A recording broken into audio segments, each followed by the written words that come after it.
आने नहीं देंगे, क्योंकि भगवान कृपा करना चाहे तो भी नहीं हो पाएगा, क्योंकि अंतर में बैठा हुआ जो आपका अंतरात्मा है, उसको आपने धोखा दिया। जो अंतरात्मा को धोखा देने वाला है सज्जनों, उसका उसका कहीं पर भी उद्धार नहीं होता, कहीं पर भी उद्धार नहीं होता। इसलिए अब ये प्रार्थना क्यों की जाती है? इसलिए की जाती है कि पूर्व जन्म में या कभी भी प्रमादवश तमोगुण के वशीभूत होकर के या रजोगुण गुण के प्रभाव से या कुछ ऐसी स्थिति परिस्थिति के प्रभाव से अशुभ कर्म हो गया हो या अशुभ वृत्तियों का शिकार हो गया हूं, हे प्रभु आप इनसे मेरी रक्षा करो। इन अशुभ कर्मों से, अशुभ वृत्तियों से जो अशुभ हो गया है उनसे मेरी रक्षा करो, इनको हमसे दूर करो, क्योंकि ये तो पूर्व जन्म के प्रभाव से ये वृत्तियां तमाम प्रकार की, नाना प्रकार की प्रवृत्तियां बैठी हुई है, कुमार्ग में ले जाने के लिए निरंतर तत्पर है, वो सब अंदर में बैठी हुई। तो प्रार्थना करते हैं प्रभु इनसे हमको बचाओ। जैसे हम शत्रुओं से बच करके चलते हैं, ऐसे ही ये जो वृत्तियां हैं, ये जो है वो शत्रु के समान है जीव के लिए। तो भगवान से प्रार्थना की जाती है, हे प्रभु आप हमको ये जो कर्म है वो अशुभ कर्म है या शुभ कर्म दिखने पर भी परिणामता अंतःकरण की वृत्ति जो रजोगुण तमोगुण का तमोगुण से युक्त होने के कारण जो शुभ दिखने पर भी अशुभ जैसी ही है, जो कि हमको हमारे लिए प्रतिबंधक है, यानी संसार सागर से पार होने में प्रतिबंधक है, ज्ञान की पूर्णता में स्थित होने के लिए प्रतिबंधक है, भगवान की भक्ति उपासना में प्रतिबंधक है, हमारे ही आत्मा में स्थित न होने में मन और बुद्धि के लिए प्रतिबंधक है। हे प्रभु हम आपको बारंबार नमन करते हैं। इस प्रकार से इस मंत्र में प्रार्थना की गई, इस प्रकार से इस मंत्र में प्रार्थना की गई है। अब मैं थोड़ा सा जो आपने ईसावास्य श्रवण किया है उसका सार रूप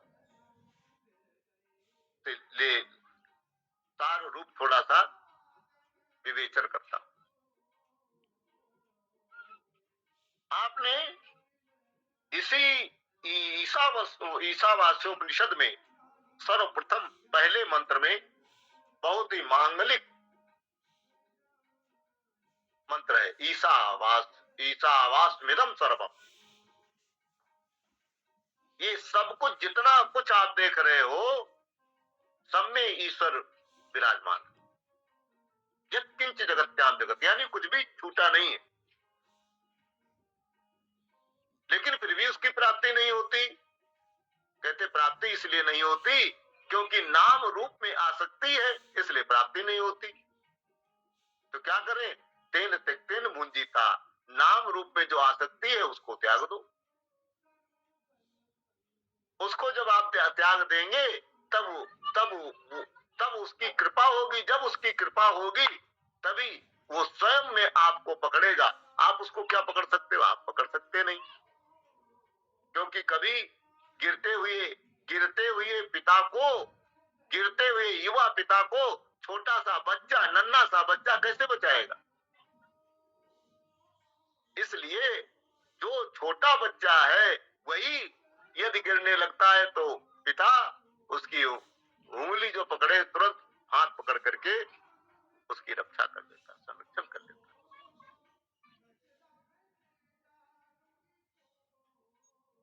तो कहा कि भाई ठीक है, हम संसार में रहते हैं, इस व्यक्ति से काम कैसे चलेगा, हम तो कर्मठ लोग हैं, हम धनोपार्जन करेंगे, विवाह आदि करेंगे,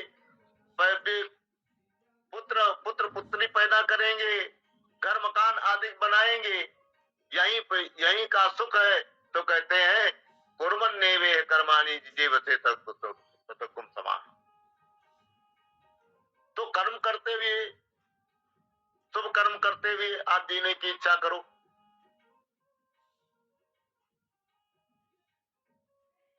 इसके अतिरिक्त कोई दूसरा मार्ग नहीं। 100 वर्ष तक जीने की इच्छा करो, शुभ कर्म करते हुए जीने की इच्छा करो, इसके अतिरिक्त दूसरे में कहा, इसके अतिरिक्त कोई दूसरा मार्ग नहीं। नान्या पंथा विद्यते है।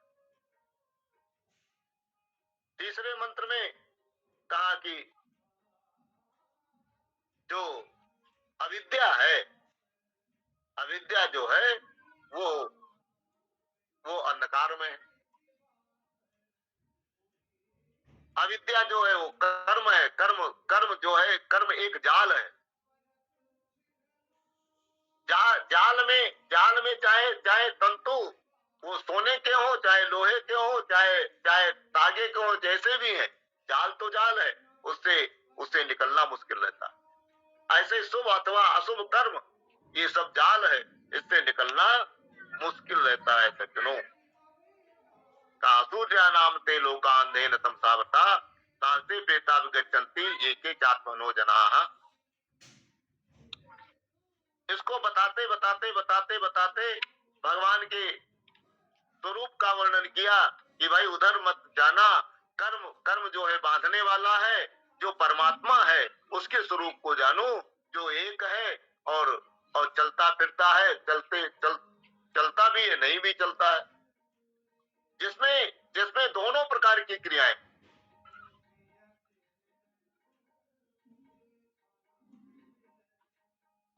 कोई नदी जो है वो पूरब की तरफ जा रही, कोई नदी पश्चिम की तरफ जा रही, लेकिन ये संसार रूपी नदी ये है, ऐसी है जो पूरब की तरफ भी बहती है और पश्चिम की तरफ भी बहती है। इस प्रकार से उस परमात्मा के स्वरूप का वर्णन करते करते किसी से भी घृणा न करे।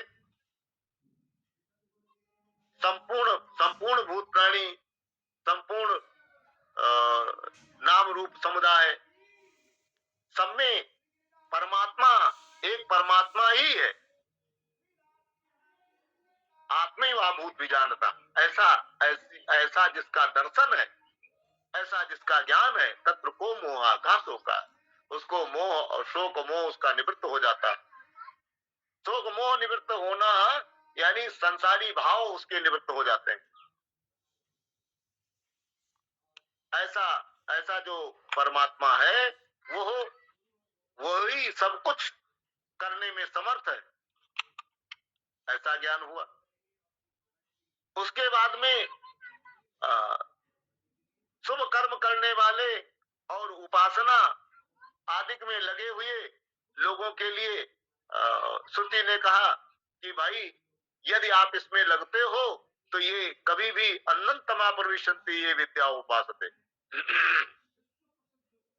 अविद्या की उपासना करोगे तो अंधकार में पड़ोगे, ततो भूय होते तमो यो विद्यायामृता।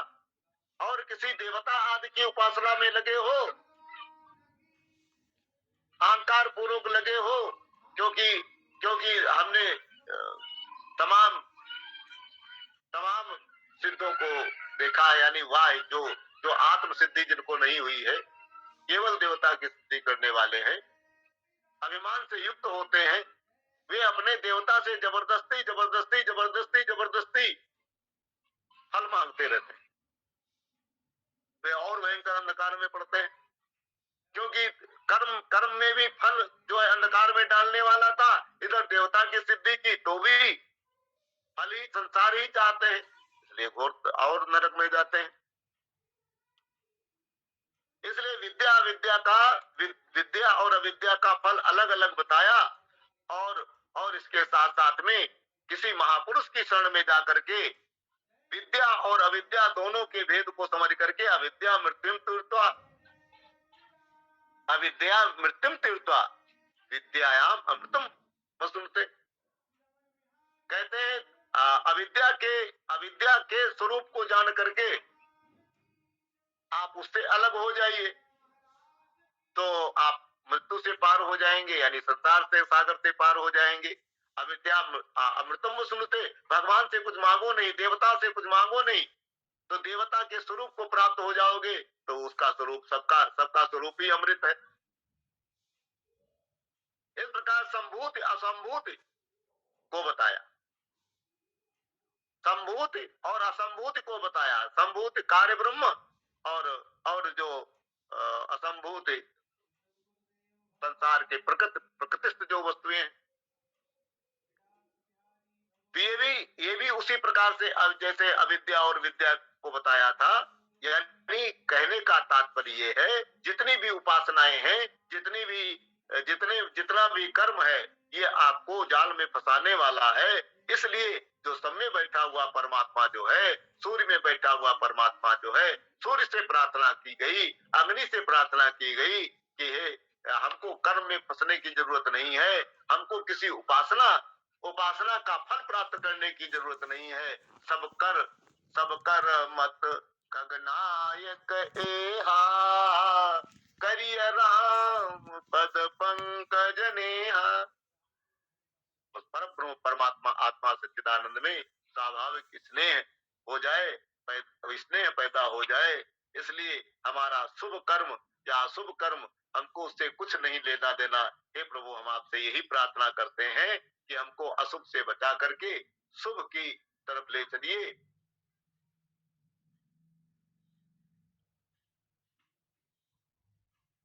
सज्जनों, यही इस ईशावास्य उपनिषद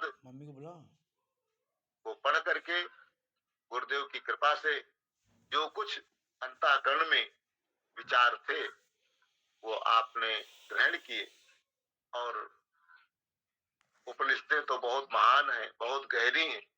उनके तात्पर्य को समझने के लिए तो गुरुजन ही बहुत गहराई से पकड़ते हैं। हमारी तो तुच्छ छोटी बुद्धि जैसी कुछ थी, उन प्रभु को ही समर्पित है। ऐसा भावनाओं को व्यक्त करते हुए प्रभु के चरणों में बहुत बहुत धन्यवाद जो आप लोगों ने सुना, और आप लोगों ने सुना और इस शरीर में वाणी के द्वारा जो कुछ अर्थ प्रकट हुआ, वो सब भगवान के चरणों में, गुरुदेव के चरणों में समर्पित है। ओम पूर्णमदः पूर्णमिदं पूर्णात् पूर्णमुदच्यते पूर्णस्य पूर्णमादाय पूर्णमेवावशिष्यते। ओम शांति शांति शांति। सर्वे भवन्तु सुखिनः, सर्वे सन्तु निरामया, सर्वे भद्राणि पश्यन्तु, मा कश्चित् दुःखभाग् भवेत्। ओम शांति शांति शांति। सद्गुरुदेव भगवान की जय, सच्चिदानंद भगवान की जय, सनातन धर्म की जय। ओम नमः पार्वती पतये, हर हर महादेव। ओम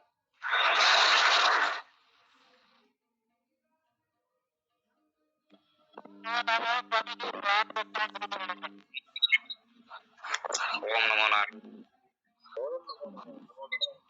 प्रणाम स्वामी जी, जय श्री कृष्ण। जय श्री कृष्ण स्वामी जी, सत्संग चैनल में नमन। जय श्री कृष्ण। जय श्री कृष्ण। जय श्री कृष्ण। जय श्री कृष्ण स्वामी जी, बहुत बढ़िया विवेचना हो गई, सदानंद आ गया। कल तो आगरा जाओगे आप? कल आगरा जाएंगे, और परसों तो अच्छा, कल से महाराज जी